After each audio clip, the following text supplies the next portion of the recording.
किया पाना खोरिया आल बहारा बेटी के पापा किया पाना खोरिया आल बहारा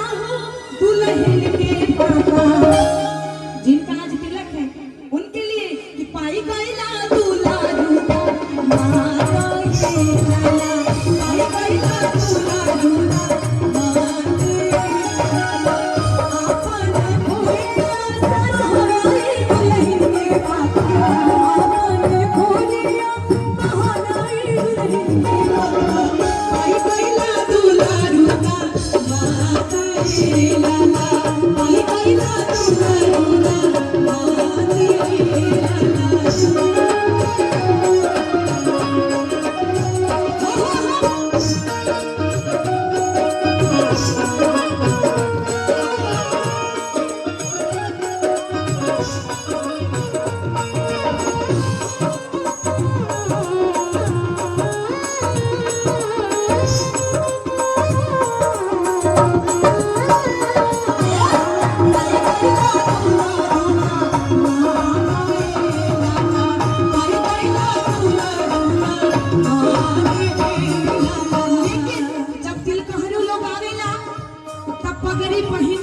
जैसे पे स्वागत होत रहल और माला माला माला पहन के हाँ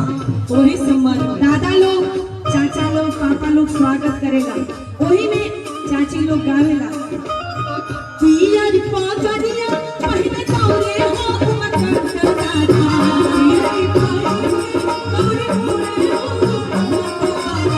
पिया री पागरिया पहने तौरे हो मकन दादा बाबा पर भी हम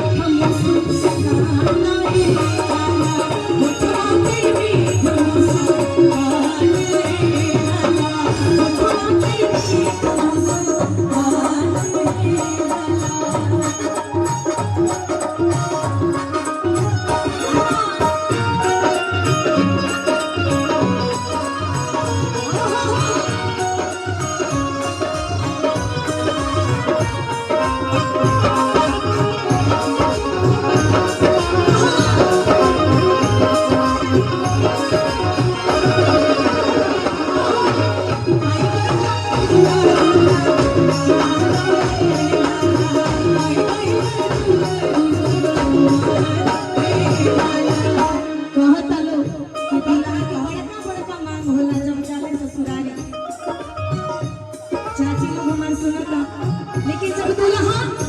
ससुरारी चल जाले तो एगो गीतिया वैसा तो मेहरारू लोग आवेला कौन गीतिया कौन धीरे धीरे हो दुल्हा धीरे धीरे धीरे हो दुल्हा धीरे धीरे धीरे धीरे हो दुल्हा धीरे धीरे मरवा में दुल्हा धीरे धीरे हमने मरवा में धीरे धीरे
स्वागत के करेला